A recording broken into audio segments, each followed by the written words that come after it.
is Buddha Shotjimun's teaching for mother day. So here's teaching. Yeah. My name's Alejandro Anastasio, and I currently live in Boise, Idaho, and I'm part of the Boise Sangha. I'm a student of Dzogchen Khenpo Choga Rinpoche here at the Dzogchen Retreat Center. I'm going to speak a bit about my mother and how I apply my Dharma, and then through... This is his promise.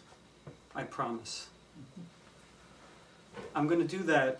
I'm going to simply share my life a bit with you, and then share my relationship with my mother that I currently have right now. Very precious. Very precious indeed. Okay. I'm a Dzogchen Dharma practitioner. I'm also a martial artist. I study and teach Aikido. And there really is no difference between Aikido and Dharma. They're pretty much both the same thing. That's how I view them. I consider Aikido Dharma in motion. It's tactical practice and compassion. So sometimes maybe just you can train your mind, but then sometimes you can train your body, right? So every time someone grabs me, I have the opportunity to practice compassion. And then you can double dip by studying both. I think it's fast. And I always tell my students in Aikido that if you'd like to take 10 years off your training, you want to get good really quick, simply just have more compassion. It automatically makes you a lot stronger. So one of the ways that I apply my Dharma, that I apply my Aikido, is that I talk about what it is to be a modern-day samurai. And then in this realm, I can say a warrior monk. Both of those things are pretty much the same. And it's really important that I mention this because you can have a lot of knowledge and you can actually have a lot of experience, but if you do not apply that, the rubber doesn't hit the road, that kind of thing. So how I explain that, I simply say that I have a lot of colleagues who have dojos, I have a lot of friends that have black belts who also have black eyes. Because just because you happen to have a couple black belts doesn't necessarily mean you can apply them in that moment. And that teaching is beyond technique, that is beyond experience, that is beyond how much training you do, how much knowledge you have. That is simply your ability to apply what you know.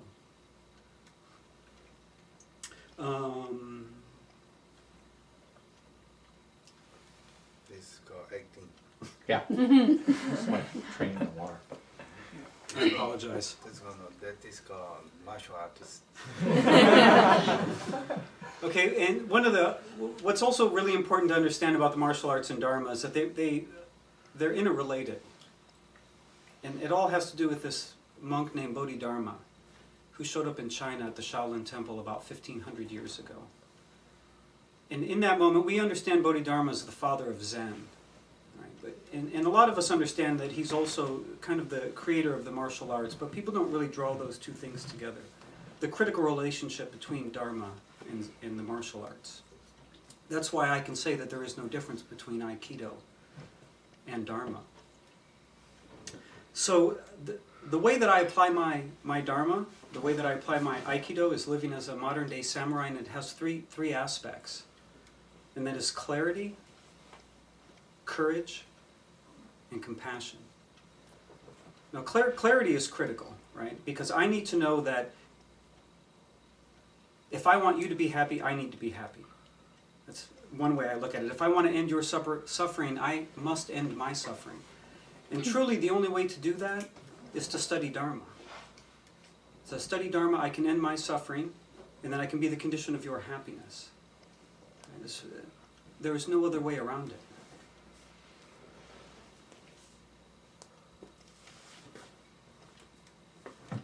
And then,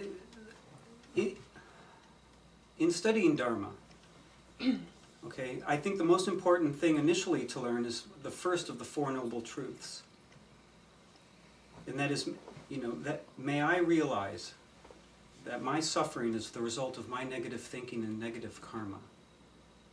When you really embody that, it's called renunciation. So for me, clarity is renunciation. When I can renounce all of my suffering, I become very clear. And when I'm very clear, all answers are apparent. It sounds so simple it almost doesn't want to make sense. The more clear you are, the easier it is to see the answer. Right? So the more deeply you study Dharma, the more clear things become. Same thing in the martial arts. The more clear you are about the martial arts, the easier your techniques become, the easier your choices become.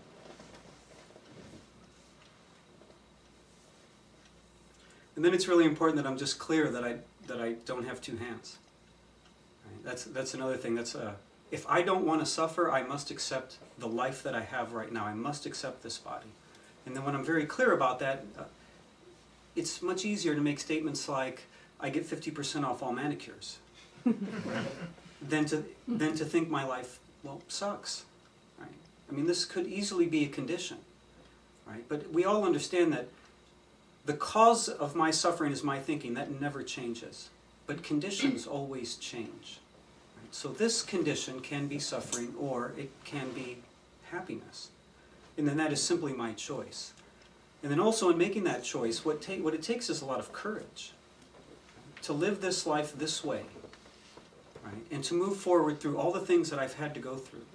And as an adult, a lot of things. But as a child, many hard things. Pretty much my whole life, people have always told me all the things I could never do and never be. And at some point, I had to be strong enough to move forward to overcome all of that. And on a real level, that is simply choice. I have to choose that. And not always easy choice. Without the support of my parents, probably wouldn't be here like this. Right?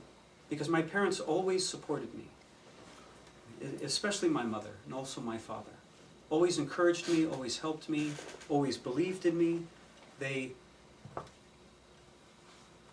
supported all of my dreams, even the ones they didn't really maybe believe I could do, like play certain musical instruments or acquire certain goals. But they always told me they always told me the opposite of everyone else. They always said, you can do whatever you want, right?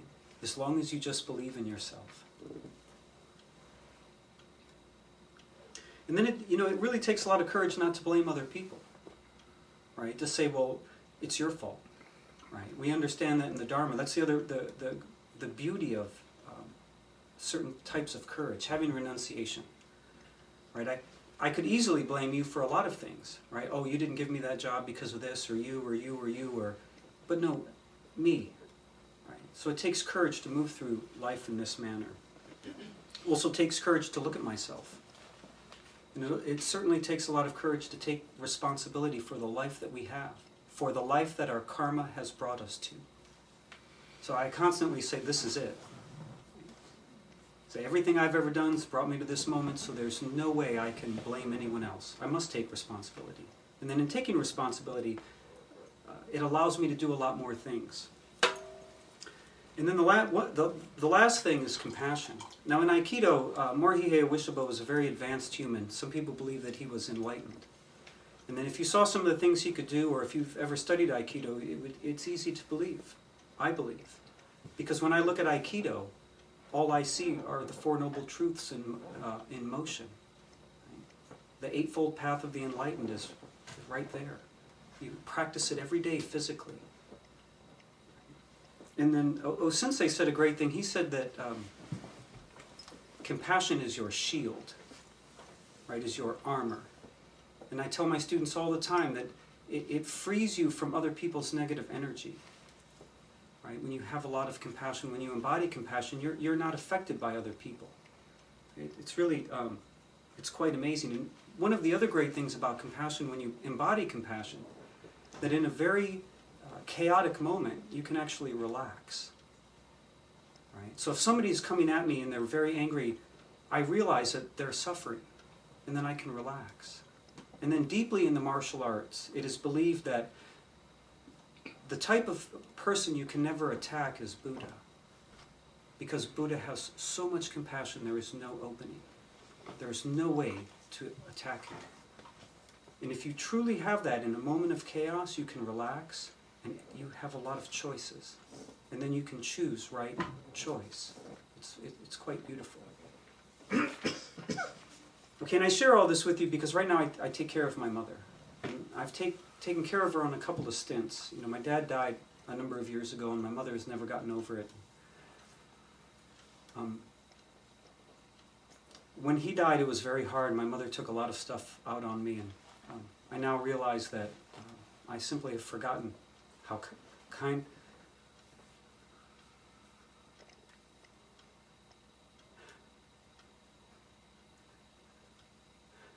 kind she has been to me. For me to think that she causes me so much pain.